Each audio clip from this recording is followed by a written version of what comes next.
লেবু ভাইও, ও লেবু ভাইও, কেমন আছিস? মন মরা হয়ে আছিস কেন বা?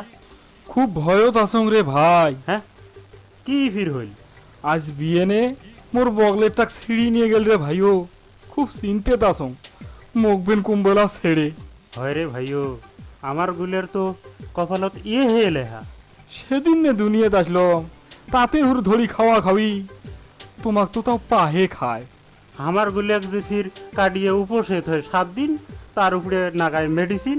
মুখ ফির মেডিসিন দেয় না, মুখ খায় কাঁচায়। ইস, তোক তো কাঁচায় একেবারে চিপি চিপি খায়। খায় না ফুড়ি, তাতে তোর কি? তাহে কম। ইস, তোর কি কষ্ট। বুড়ে নবুল দিয়া একেবারে কষা আছে পৌঁছে। মোর সেপা দিয়ে তুই টিস মারিস, তোরটা ও তোর যে আস্তে আস্তে ওই ন্যাংটা করি খায়।